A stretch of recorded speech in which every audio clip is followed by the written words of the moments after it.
আসসালামু আলাইকুম। হ্যালো আপুরা, আজকে আমি আপনাদের সঙ্গে শেয়ার করতে যাচ্ছি চোখের পাপড়ি বড়, ঘন এবং হেলদি করার কিছু কার্যকরী ন্যাচারাল টিপস। চোখের পাপড়ি সুন্দর থাকলে পুরো চোখের লুকই বদলে যায়। চলুন একে একে দেখি কিভাবে আমরা প্রাকৃতিকভাবে পাপড়ি ঘন করতে পারি। ১ নম্বরে ভ্যাসলিন। ভ্যাসলিন একটি খুবই সহজ, সেফ এবং কার্যকর উপায়। এটি পাপড়ির গোড়ায় ময়শ্চারাইজ ধরে রাখে, পাপড়ি ভেঙে যাওয়া কমায় এবং ধীরে ধীরে পাপড়িকে ঘন এবং হেলদি দেখাতে সাহায্য করে। ব্যবহারের নিয়ম: রাতে ঘুমানোর আগে মুখ এবং চোখের চারপাশ ভালো করে পরিষ্কার করুন। একটি পরিষ্কার মাস্কারা ব্রাশ বা কটন বাটে সামান্য ভ্যাসলিন নিন। খুব আলতো করে পাপড়ির গোড়া থেকে শেষ পর্যন্ত লাগান। খেয়াল রাখুন যেন ভ্যাসলিন চোখের ভেতরে না যায়। নিয়মিত ব্যবহার করুন। 2 থেকে 3 সপ্তাহের মধ্যেই পাপড়ি কিছুটা ঘন দেখাবে।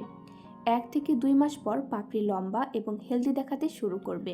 আরও ভালো রেজাল্টের জন্য মাঝে মাঝে ভ্যাসলিনের সাথে 1 ফোঁটা ক্যাস্টর অয়েল মিশিয়ে ব্যবহার করতে পারেন। চোখ সেনসিটিভ হলে শুধুমাত্র ভ্যাসলিন ব্যবহার করাই নিরাপদ। 2 নম্বরে নারকেল তেল। ভ্যাসলিনের পাশাপাশি নারকেল তেলও একটি প্রাকৃতিক এবং নিরাপদ বিকল্প। নারকেল তেল পাপড়ি নরম রাখে, ভেঙে যাওয়া কমায় এবং পাপড়িকে ন্যাচারাল শাইন দেয়। ব্যবহারের নিয়ম: রাতে ঘুমানোর আগে অল্প পরিমাণ নারকেল তেল পাপড়ির গোড়ায় লাগান। আলতোভাবে মাস্কারা ব্রাশ বা কটন বাড ব্যবহার করে পুরো পাপড়িকে ঢেকে দিন।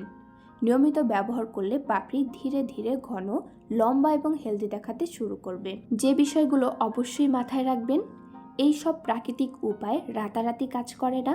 নিয়মিত ব্যবহারে এবং ধৈর্য ধরলেই ভালো রেজাল্ট পাওয়া যায়। যদি চোখে কোনো জ্বালা, চুলকানি এবং অস্বস্তি হয়, সঙ্গে সঙ্গে ব্যবহার করা বন্ধ করুন। এই ছিল আজকের চোখের পাপড়ি বড় করার ন্যাচারাল টিপস। আপনারা চাইলে এই ভিডিওটি লাইক, শেয়ার এবং সাবস্ক্রাইব করতে ভুলবেন না। ধন্যবাদ সবাইকে। আল্লাহ হাফেজ।